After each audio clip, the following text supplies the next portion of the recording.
করিল আর মাছ ধরতে যাবো ওরে কে জানে না ভালো মাছ ধরতে যাবো বলে পুকুর ঘাটে যাই আজ একই রকম ছিপ ফেলেছে তার বাজানা নয় ছিপ ফেলেছে একই রকম একই দোকানে বসি একই দোকানে সুর হ্যাঁ একই টোপ দিয়েছে আবার একই চাষ দিয়েছে দুই বন্ধুতে ফেলেছে খচা খচ লালু পেয়ে গেল একবারে বড় বড় পোনা হ্যাঁ লালু বড় বড় পোনা তিনটে পেয়ে গেল আর ভুলু বসেই আছে বাবা সে পাই না পাই না পাই না পাই না ভাই রে আমার দ্বারা হলো তোর হলো না কেন তোর ভাগ্যে ছিল আমার ভাগ্যে নাই তাই হলো না আমার ভাগ্যে নাই তাই হলো না কখন থেকে বসেই আছি ভাই তাই হলো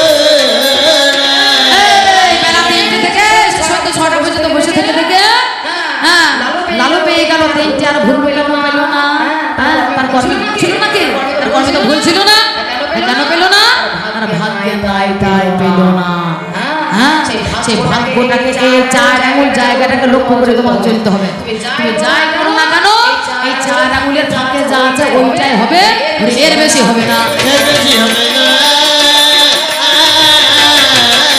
ওকে দোহাই দিয়ে চলতে হবে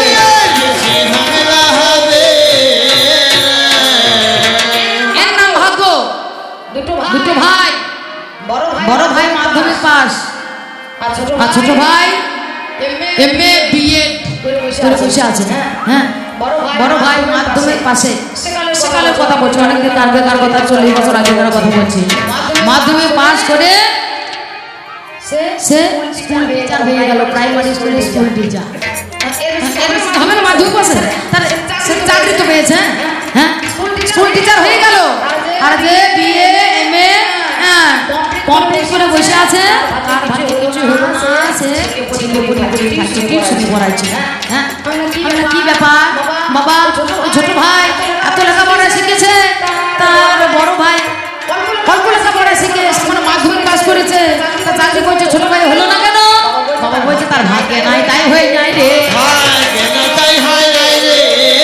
আজ লেখাপড়ায় কি এসে যা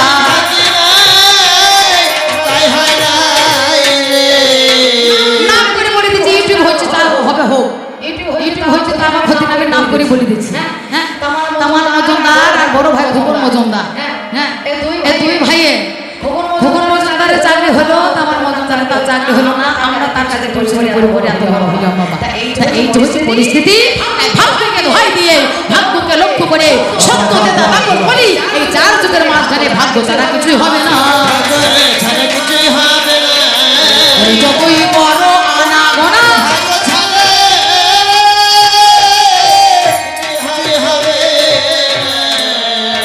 ওরে তোমার যাহা বলা ছিল আমার বলা গেল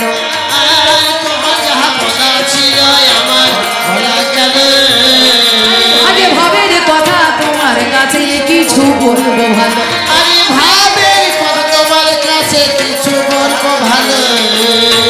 তোমার যা বলা ছিল আমার ক্ষুদ্র জ্ঞান ভান্ডার খুলে দিয়ে এইটাকে মাথায় নেওয়া যায় না এই অদৃষ্টকে খাওয়া যায় না এই অদৃষ্টকে হাতে করা যায় না এই অদৃষ্ট অনুভব করতে হয় এই অদৃষ্টে যার হয় আমাদেরকে মেনে নিতে হয় ভাগ্যকে আমাদের মেনে নিতে হবেই হবে এটাই লিখন এটাই বিধাতার লিখন ভগবান শ্রীকৃষ্ণ গীতার মাঝখানে অর্জুনকে বলে গেছে অর্জুন তুমি যুদ্ধ করো অর্জুন বলেছে আমি যদি যুদ্ধ করি কত জীবের প্রাণ হত্যা হবে আমি হব মহাপাপী বলে না কে বলেছে তোমাকে হত্যা করতে তোমার ক্ষমতা কি আছে তুমি কাউকে হত্যা করো তুমি মরাকে মারবে কথাটা বুঝলাম না জিজ্ঞেসো তো কথার মানে কি মনাকে মারবে তোমার মারার সাধ্য নেই যাকে মারা আমি মেরে রেখে দিয়েছি যে তোমার হাতে বধ হবে আমার হাতে আগে থেকে বধ হয়ে আছে বিধাতার হাতে আগে থেকে বধ হয়ে আছে তুমি উপলক্ষ মাত্র দাঁড়িয়ে থাকবে তোমার হাতে তারা বধ হবে। তার আগে আমার হাতে তারা পড়িয়েছে, আমার হাতে তারা বলেছে, ওরে আমার হাতে তারা মরেছে। আমার হাতে তারা বলেছে, আজ বিধাতার কলমে ব্যর্থ হবে না। আমার হাতে তারা বলেছে।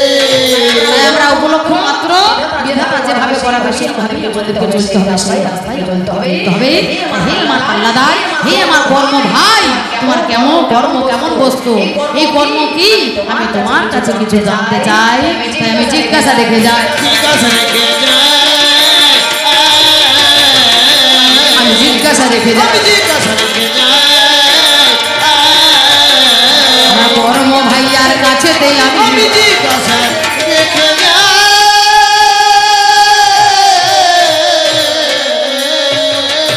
হরিশ্চন্দ্র নামে রাজা ছিল। একই রাজা ছিলেন, রাজা সে রাজা হরিশ্চন্দ্র এত দান করেছিল। রাজা হরিশ্চন্দ্র এত দানবী রাজা, সেই দানবী রাজা হয়ে এত ধর্ম করে গেল, এত ভালো কর্ম করে গেল, নিজে বিক্রি হয়ে গেল, নিজে বউকে বিক্রি করে দিল। শেষ পর্যন্ত শ্মশান ঘাটে সে হাটোয়াল হয়ে বসে রইল। দিনে শুকর চড়াই আর রাতের বেলায় মরা পোড়ায়। হরিশ্চন্দ্র রাজা হয়, এত ভালো কর্ম।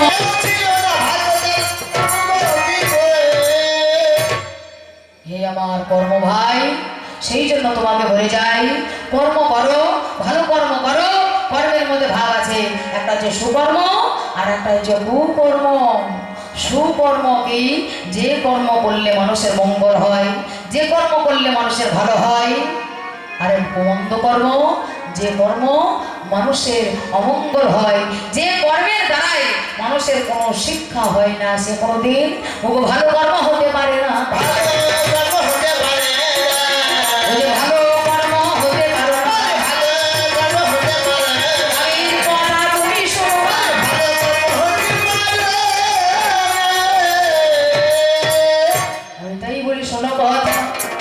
তোমায় বলে যা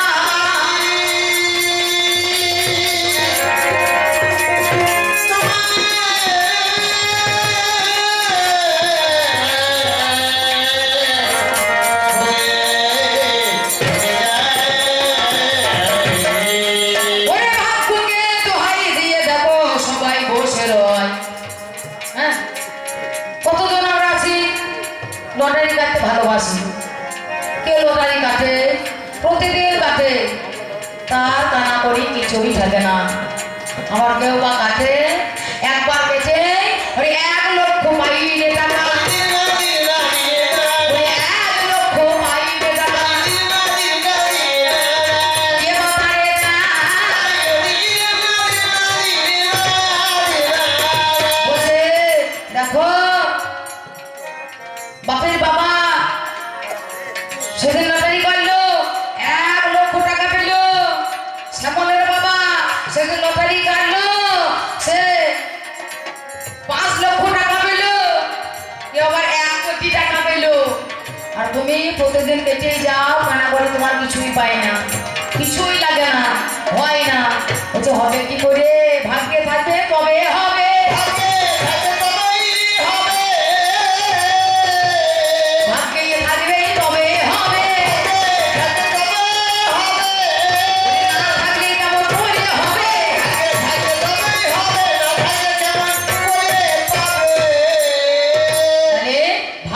দোহাই দিয়ে চলো, সেই ভাগ্য না থাকলে কখনো কোনোদিন হইতে পারে না।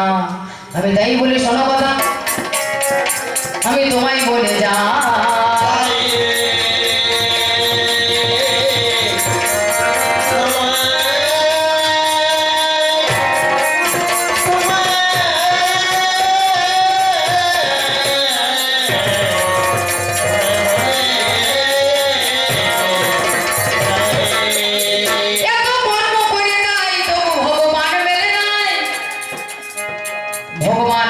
একটা ব্যাধের হাতে। এই কলিযুগের মাঝখানে ভগবানই এলো, আর পুরীধামের মাঝখানে আজ দেখা গেল এই পুরীধামের মাঝখানে ভগবান শ্রীকৃষ্ণ উদয় হয়েছিলেন। তিনি কি রূপে? জগন্নাথ রূপে। সেই জগন্নাথ আগে পূজা হতো কোথায়? ছিলেন কোথায়? নীলগিরি পর্বতে, নীলমাধব হয় ওইখানে আজ দিনে দেখা দিল। তাই নীলগিরি পর্বতে নীলমাধব রূপে ছিল। নামে তার বিশ্বাবসু নামে ব্যাধ হলো। বিশ্বাবসু নামে একটা ব্যাধ, সেই ব্যাধকে সামনে দর্শন দিলেন। হে বিশ্বাবসু, আমি জগন্নাথ, আমি নীলমাধব, আমি সেই শ্রীকৃষ্ণ চৈতন্য। আমি নীল গুহায় পর্বতের ভিতরে আমি রয়েছি নীলমাধব রূপে। আমি তোমার হাতে সেবা নেব, আমি তোমায় বলে যাই। এই যখন স্বপ্নাদেশ আমার বিশ্বাবসু পায়, একটা ব্যাধ হয়ে বিশ্বাবসু নীলগিরিতে যায়, নীলমাধবের দ্বারে সেবা যে করয়। আজ পুনরায় দেখো আজ কি কর্ম হলো। এই কলিযুগের মাঝখানে দেখি পারে পেল পুনরায় এই কলিযুগের মাঝখানে সেই নীলমাধব এসে প্রতিষ্ঠা পেল কোথায়? জগন্নাথ রূপে। ওরে পুরীধামের মাঝখানে, পুরীধামের মাঝখানে দেখিবারে নীলমাধব এসে দেখো জগন্নাথ রূপে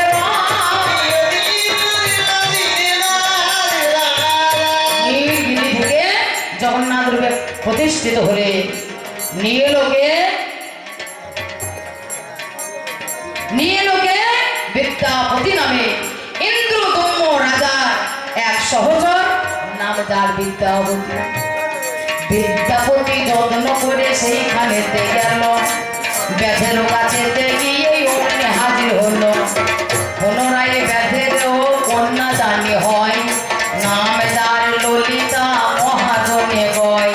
এই ললিতা সঙ্গে দেখো অগ্নি বিয়ে হলো। বিদ্যাপতির সঙ্গে ললিতার জানি ভালো, চলে বলে কৌশলেতে এবার চলে যায়। অবশেষে নীল গুহায় অগ্নি পৌঁছায়। পুনরায় নীলমাধবকে কি কর্ম করিল? এই পুরীধামে দেখো অগ্নি নিয়ে এলো। যত্ন করে কাষ্ঠ রূপে আজ সমুদ্রেতে হয়, সেই সমুদ্র ভিতরে দেখো তাকে পাওয়া যায়। সেই কাষ্ঠ যত্ন করে ঘরে নিয়ে গেল। পুনরায় জগন্নাথের মূর্তি তৈরি হলো। এখনো সেই মূর্তি আজও দেখা যায়। বিশ্বকর্মাকে দিয়ে ইন্দ্রধনুতায় যত্ন করে ওই মূর্তি বানানো যে হলো। পুনরায় 14 দিনের মাথায় তাকে ঘর খুলে দিল। সব শরীর তৈরি হলো বলে হারি যায়, হাতে নাই পা নাই বিচার করা যায়। তারপরে দেখো মন্দিরেতে জানি হয়, যত্ন করে আমার জানি জগন্নাথ প্রতিষ্ঠা হয়। সেই দিন তার কথায় আমি তোমায় বলে যাই, সর্বপ্রথম ব্যাধের হাতে পুজো নিতে হয়। যে ছিল সংসারে ব্যাধ জাতি ধন, ব্রাহ্মণের ঘরে জগন্নাথ গেল না এখন। ব্যাধের হাতে দেখো তিনি পূজা করিল। আজ ভাগ্য করে ব্যাধ ভগবানকে পেয়েছিল। ভাগ্যে না থাকলে কবু হতো না। আজ শোনো কবি শোনো,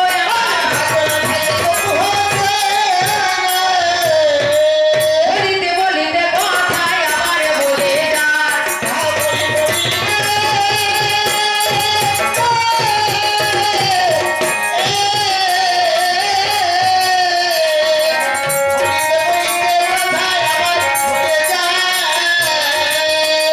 যে স্বামীর প্রাণে ফিরিয়ে আনলো মিথ্যা কবো না।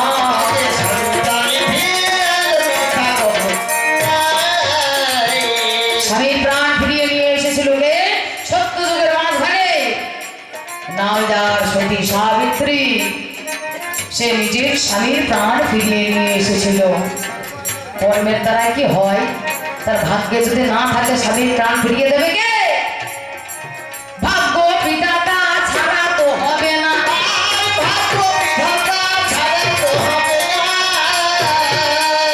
বিধাতার অনুমতি নিল 16 আনা।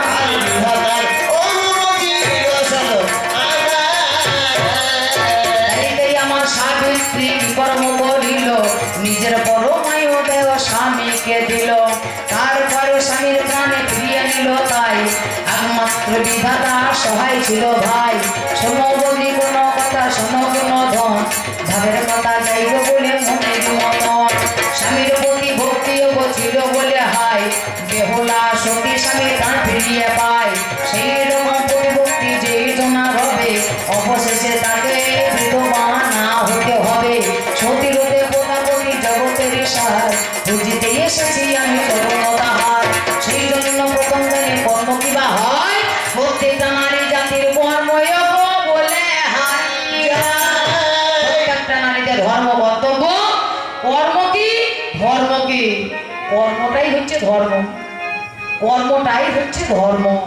হ্যাঁ, তাহলে প্রত্যেকটা নারীদের ধর্ম কর্তব্য হলো নিজে নিজের স্বামীকে ভক্তি করা, শ্রদ্ধা করা।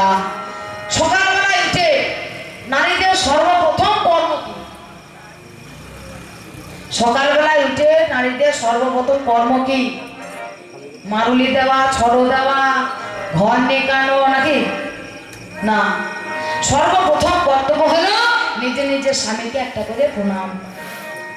সকালবেলায় উঠে, সকালবেলায় উঠে নিজে নিজের স্বামীকে একটা করে প্রণাম তোমরা করো তো মা?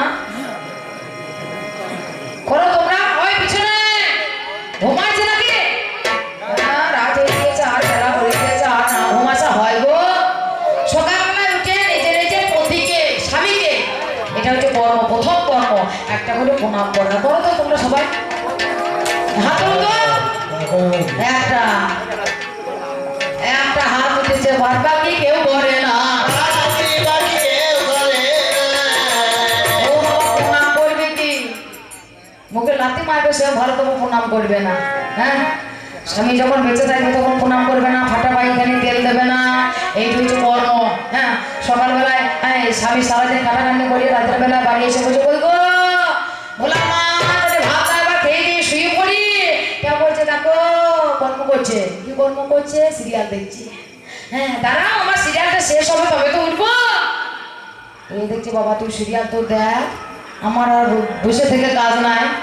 এ ঘরে গিয়ে একবারে শুয়ে পড়েছে। শুয়ে পড়ার পরে রাত্রে 11টা বাজে। সেই সময় বাবা সিরিয়াল ডেকে ডেকে তারপরে ভাত দিলে তখন স্বামীকে ডাকছে, ওই কখন থেকে ডাকছি, আসার নাম নাই। হ্যাঁ, আমি কখন থেকে বসে আছি, খাবে খাক, না খাবে না খাক, না খাবে তোমার মাথা খা। এই খাবারটা খেতে মন হয় না মুখ পেটে যায়। এ দেখছে বাবা তোরা খাওয়া, তুই খা, আমার আর খেয়ে কাজ না। হ্যাঁ, আমি এটা তখন নিজে বক করে হাঁসের ধান মতো খেয়ে নিয়ে আবার গেল শুইতে, কর্ম করতে যাবে, মানে শুবে, মানে ঘুমাবে, কর্ম করবে। হ্যাঁ, শুয়ে শুইতে যাওয়ার সময় বলছে, হ্যাঁ মশারিটাও খাটাইতে পারে না, এমন কাজ করছে। ঠিক আছে আমি খাটাচ্ছি।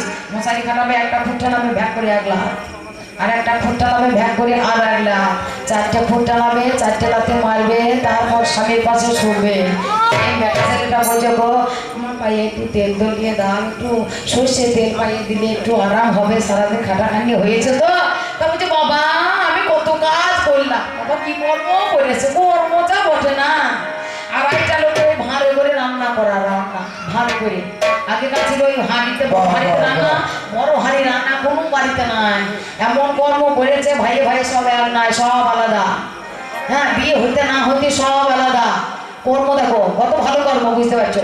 হ্যাঁ, তা তখন আগেকার দিনে বড় হাঁড়িতে ভাত হইতো, 7টা 8টা ভাই থাকতো, 10টা 12টা করে ভাই থাকতো, তাদের ছেলে পুলে নাতে নাতে থাকতো, 22টা 24টা 26টা 30টা করে একটা সংসারের লোক হইলে আমরা গোটা ভোজ। ভোজ হলে কি হয়? বড় হাঁড়ি চাপাইতে হয়। এ ভোজ তো দূরে থাক, 2.5টা লোকে রান্না করা মানে একটা ভাঁড়ে করে রান্না করছে। তাও আবার সকালবেলায় উঠে আবার উনুন ধরায় না, ওই আবার গ্যাসে রান্না করে হিটারে, গান করে গিটারে, এইখান থেকে এইটুকু যাবে, চলে যাবে স্কুটারে। এসব টারে টারে যায়। এরপর বাবা সারাদিন এইবার খাটাখাটনি করে বলছে, হ্যাঁ আমি কত কাজ করলাম, আমার পায়ে কে তেল দেবে তা ঠিক না, ওর পায়ে আমাকে তেল দিতে হবে।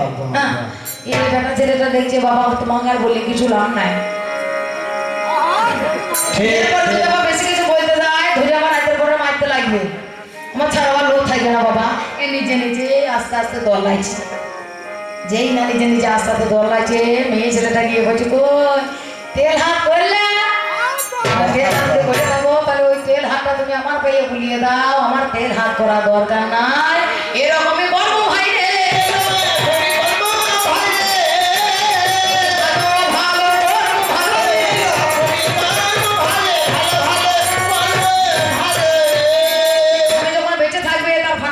তেল দেবে না ঠিক মতো, তখন বেঁচে থাকবে তখন একটু পরিচর্যা করবে না, ঠিক মতো খেতে দেবে না, তারপর তখন মরে যাবে, মরে যাওয়ার পরে বাবারে কাম ধর কত। ও কই আমার রাজা ভাই আমার গো, ও আমার রাজা গো। সে যদি ভিখারির বাচ্চা হয় তা বলবে রাজা, সে যদি টোটোওয়ালা হয় রিক্সাওয়ালা হয় তখনও তার বউ বলবে রাজা, তখন রাজা বানাবে। বেঁচে থাকলে কেউ বলে ও রাজা এসো খেয়ে নাও, বেঁচে থাকলে কারো বউ বলে রাজা বলে, কেউ রাজা বলে রাখবে না। হ্যাঁ বিষ বলে রাখবে, তবু রাজা বলে রাখবে না। আর যদি মরে যায় তখন বাবারে কানন রে, ওই আমার রাজা ভাই আমার গো। তোমার ভাই বলবে ও বাবা তুমি কোথায় গেলে গো, বাবা বলবে, ভাই বলবে, রাজা বলবে। তাই একটা মেয়ে যদি কাঁদে তোমারে চেঁচাবে কিন্তু চোখে এক ফোঁটা জল থাকবে না, একবারে ফাটাফাটি চেঁচানো কিন্তু চোখে জল নাই। একজনে যদি কাঁদতে লাগে পাশের বাড়ি থেকে গোটা দুনিয়ার মেয়ে এসে গোল করে ঘিরে এসে দাঁড়াবে, বোন কাঁদিস না বোন, যা হয়েছে সবারই হয়, এমন তো সবারই হয়, আর অত কাঁদিস না, পেট ফুললে যাবে। কোথায় কোথায় বোন, এবার কোথায় কোথায় বোন, ও বাবা কোথায় কোথায় বলবে ও রাজা কি কইলা রাজা গো, ও বাবা তখন রাজা রাজা বলে কেটে আর শোষ হবে না। পাশের বাড়ি একজন গিয়ে বলছে চারটি কিছু খা, নাহলে মাজায় বল করতে পারবি না, তোরও শরীর খারাপ হবে, তোর মরে যাবে। আমি আর কি খাবো দিদি গো, স্বামীর মাথা খেয়ে বসে আছি দিদি গো, এই চারটি কিছু খা। তখন পেটে খোল করো তার ভাই যে একবার দিলেই হয়, মুখে বলতে পারছে না, তখন লোক করে বলছে তবে দুটো দাও দিদি গো, যেন সঙ্গে কেউ না পায়। দুটো দাও করতে করতে যত দিন যায় বাবা এত উঁচু করে ডাই করে বসে দিচ্ছে, বিড়ালেও লেঙ্গাতে পারবে না। হ্যাঁ এরপর একজন এসে বলছে ওরে আর কাঁদিস না, পঞ্চায়েতে যা 3 নম্বর ফর্ম জমা দিবি, ওরে মাসে মাসে ভাতা পাবি।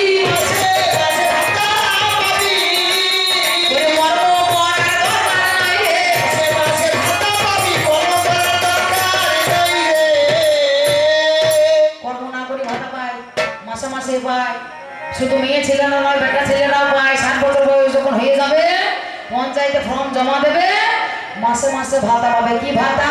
বার্ধক্য ভাতা পাবে।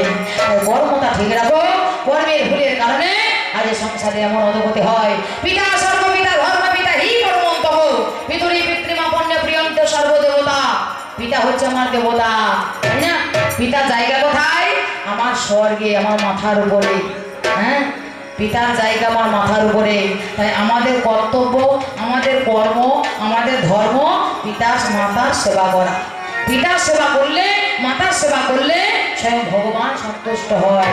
তিনি বলে গেছে কি যতই করো মন্দির মসজিদ, যতই করো গঙ্গা স্নান, মা বাবাকে ভালো না বাসলে হয় না খুশি ভগবান। তাই ভগবান তিনি বলে গেছে মা বাবার সেবা করো, তাহলে ভগবান খুশি হবে। সেই মাই হচ্ছে দেবী আর বাবা হচ্ছে দেবতা। পিতা স্বর্গ মানে তার জায়গা হচ্ছে স্বর্গের উপরে, আমার মাথার উপরে। জননীকে জননী জন্মভূমিষ্ঠ স্বর্গাদপি করিয়সী মা।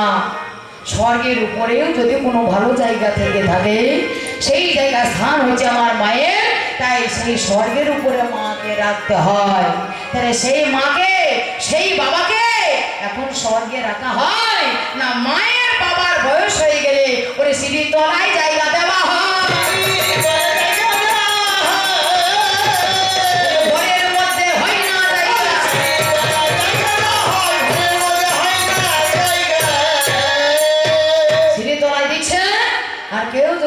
চড়াতে না পারছে ওরে বৃদ্ধাশ্রমে দেয় পাঠিয়ে, ওরে বৃদ্ধাশ্রমে দেয় পাঠিয়ে।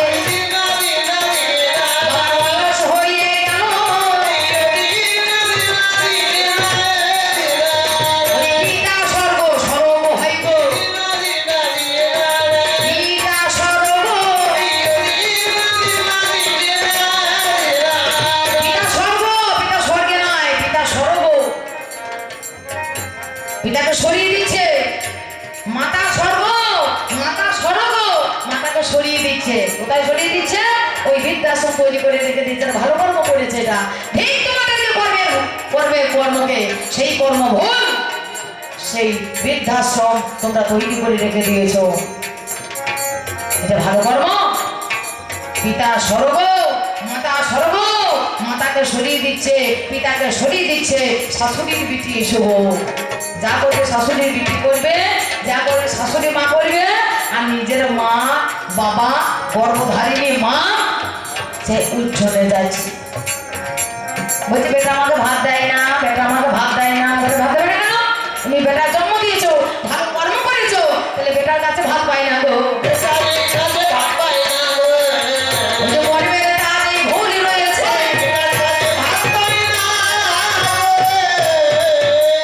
তাই বলি শোনো কথা তোমার জানায়। আজকে ভাগ্যের তারা দেখো বিবাহ হয় কালীঘাটের মাঝখানে দেখিবারে ভাই মা কালীর যখন বাবা উৎপত্তি হয়, মা কালী যখন দেখা দিল ওই কালীঘাটের মাঝখানে, সেইখানে জমক করে মা কালীর পূজা আয়োজন করলেন। সেখানে ইংরেজদের তখন আমল ছিল, ইংরেজদের আমল। ইংরেজরা এসে পান্ডাদেরকে বললেন এখানে মায়ের কালীর পূজা হচ্ছে, এই পূজা বন্ধ করা হবে। মা কালীর পূজা করছো, তোমরা পাঠা বলি করছো, এখানে কোনো মানে, তোমরা যত সব ভণ্ড। তখন পান্ডারা বলেছিল না গো, আমাদের মা আছে, মা আমাদের স্বপ্নাদেশ দিয়েছে, তাই মাকে আমরা এই জায়গায় কালীঘাটে প্রতিষ্ঠিত করেছি। বলে তোমরা পাঠা বলি করছো, তোমাদের মা যদি থেকে থাকে তাহলে লোহার পাঠা বানিয়ে আজ দোষলাই ভরিব, লোহার পাঠা যদি আজ বলি হয় গো দেবো, এই পাঠা যদি বলি হয় তাহলে জানবো যে তোমাদের মা আছে। যত্ন করে ওই মাকে স্মরণ করিল, ভাগ্য বিধাতার কাছে বলিতে লাগিল, শোনো শোনো আজ আমি করি নিবেদন, একবার তুমি আজ করো না গ্রহণ। এবার যত্ন করে ওই পাঠা অন্যে নিয়ে এলো, আরে লোহার পাঠে আর পাঠা আজ দোষলাই ভরিল। সঙ্গে সঙ্গে ওই পাঠা বলিদান করে বলি হয়ে গিয়েছিল জানে চরাচরে। সেই দিনকার কথা বন্ধু তোমারে জানায়, ভাগ্যে ছিল বলে দেখো প্রতিষ্ঠিত হয়। মা জননী আজ পর্যন্ত প্রতিষ্ঠিত হলো, আজ পর্যন্ত কাটি কালীঘাটে কালী মাতা রইল। আজ দেখো রয়ে গেল, ওই যে ভাগ্যের পরীক্ষা হয়েছিল।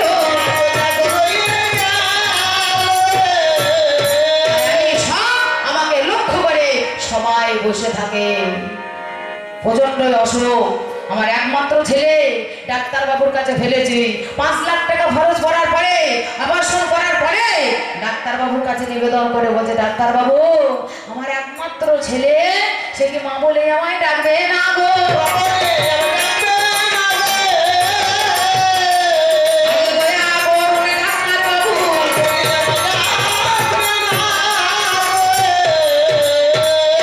ডাক্তার বাবু বলছে আমার কর্ম আমি করে গেলাম, আমার ধর্ম আমি করে গেলাম, এবার যা করবে বিধাতা করবে। বলে যা করবে এবার বিধাতা করবে। বলছে তুমি মানুষের নানা দাবি, ডাক্তার পর্যন্ত বিধাতা দোহাই দিয়ে চালাই, আমার কর্ম আমি করলাম, যা করবে এবার ভাগ্য বিধাতাকে ধরো, সে যেটা ভালো বুঝবে সেটাই করবে। শুধু কর্মের দ্বারাতে হয় না, আমাকে লক্ষ্য করে দিন কেটে যায়, আমি কর্ম করাই, তাই তোমরা সেই কর্ম করো। তার জন্য বলে গেলাম যখন মাতৃগর্ভে তুমি পড়েছো বিন্দু রূপে, সেই দিন থেকে তোমার বিধাতা পুরুষ তোমার ললাটে লিখে দিয়েছে তোমার কর্ম কেমন হবে, তোমার জায়গা কোথায় হবে, তুমি স্বর্গ পাবে না করে সে যে স্বর্গ পেল না, স্বর্গ রইল না, মর্তে রইল না, কটকেতে রয় শূন্যের মাঝখানে রাজা হরিশ্চন্দ্র ভেসে রয়। বলো বলো কর্ম ভাইয়া, কর্মের কি বা ভুল ছিল? আর যে কারণে হরিশ্চন্দ্র শূন্যের মাঝে রইল। বলো স্বর্গ মতো কেন পেল না? স্বর্গের মতো কেন পেল না? আরে স্বর্গ কেন পেল না? স্বর্গ সে কেন পেল এত না? ভালো কর্ম করে গেল সে, স্বর্গ সে কেন পেল না? স্বর্গ না পেয়ে কটকের মধ্যে ঝুলন্ত অবস্থায় শূন্যের মাঝখানে ভাসমান অবস্থায় রয়েছে কেন? আমি দ্বিতীয় নাম্বারে দাবি তোমায় রেখে যাই। আহা মরি মরি রে,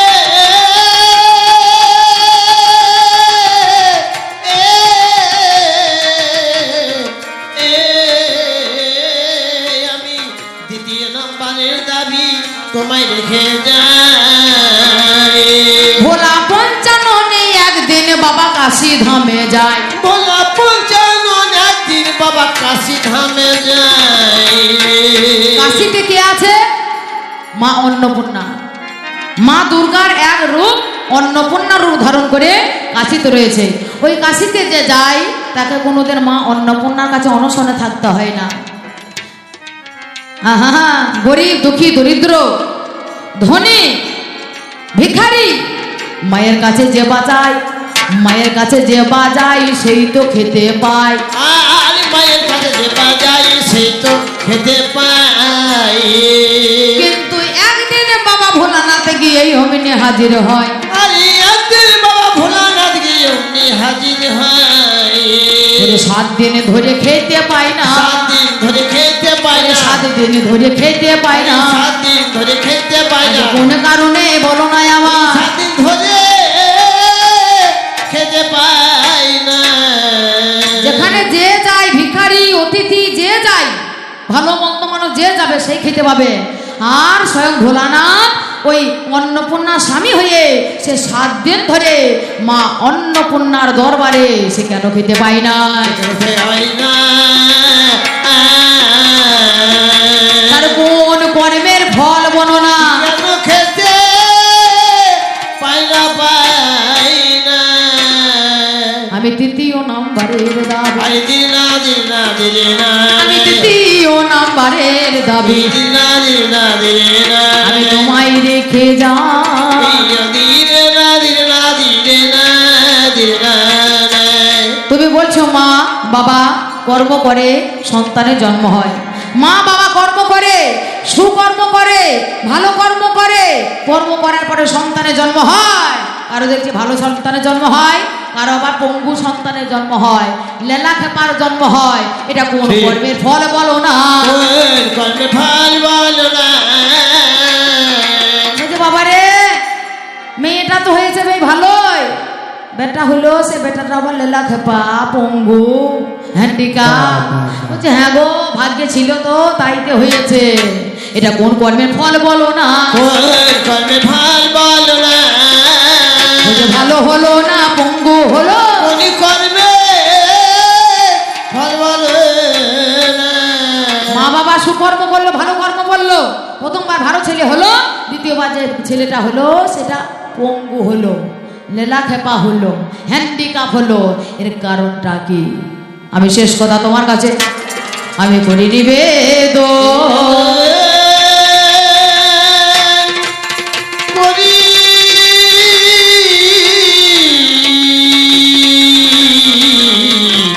করি নিবেদন। নাম যার জনক রাজা, স্বয়ং লক্ষ্মীর বাবা হয় সেজন। স্বয়ং লক্ষ্মীকে সীতা দেবী, সেই সীতার বাবা হয়েছে জনক রাজা। এই জনক রাজা কিবা ভালো কর্ম করেছিল, আর যে কারণে স্বয়ং লক্ষ্মী বাবা হয়েছিল। সে কোন কর্মের ফল বাগো? কর্মে ফল বাগো। কোন কর্মের ফল মাগো? ফল মাগো। যে কারণে বাবা হলো। ফল মাগো। ব্যাস এই কটা কথা আমি তোমার প্রতি রেখে গেলাম। তুমি এসো, তুমি বলো